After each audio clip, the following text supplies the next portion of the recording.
महाभारत में द्रौपदी का पांचों पांडवों से विवाह और उनके प्रति समाज का दृष्टिकोण एक गहरा विषय है। इसे समझने के लिए कुछ मुख्य बिंदुओं पर विचार करना जरूरी है। विवाह की परिस्थितियां और दैविक योजना। एक द्रौपदी का पांचों पांडवों से विवाह पूरी तरह से परिस्थितिजन्य था और इसमें कोई अनैतिकता नहीं थी।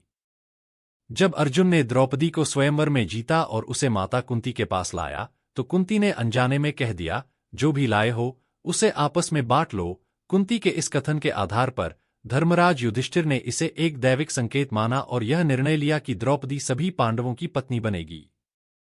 इसके पीछे मान्यता यह भी है कि यह भगवान शिव का वरदान था। एक कथा के अनुसार द्रौपदी ने पूर्व जन्म में भगवान शिव से एक उत्तम पति की कामना की थी और 5 बार उनकी आराधना की थी। इसके फलस्वरूप उसे 5 पतियों का वरदान प्राप्त हुआ। 2 पांडवों का पवित्रता और धर्म का प्रतीक होना।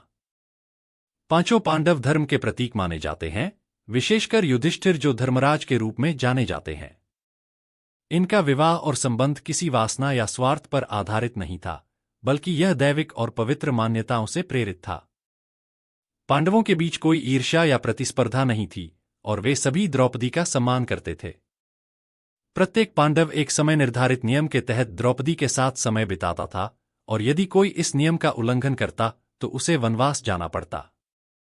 3 द्रौपदी का चरित्र और उसकी दृढ़ता। द्रौपदी को महाभारत में एक अत्यंत शक्तिशाली, धर्मनिष्ठ और साहसी स्त्री के रूप में चित्रित किया गया है। उन्होंने अपने पवित्रता, संकल्प और धर्म के पालन में कभी भी समझौता नहीं किया। चाहे वह कौरवों द्वारा अपमानित होने का समय हो या अपने पतियों के साथ कठिनाइयों का सामना करना हो, द्रौपदी ने सदैव अपनी मर्यादा और आत्मसम्मान को बनाए रखा। द्रौपदी को अपने पतियों के प्रति प्रेम था, लेकिन उन्होंने सदा अपनी गरिमा बनाए रखी। 4 धार्मिक और सांस्कृतिक स्वीकृति। महाभारत काल में एक महिला का एक से अधिक पतियों से विवाह करना एक असामान्य बात नहीं थी। द्रौपदी के 5 पतियों का होना एक धार्मिक सांस्कृतिक व्यवस्था के अंतर्गत था, जिसमें समाज और पांडवों ने इसे पूर्ण रूप से स्वीकार किया था।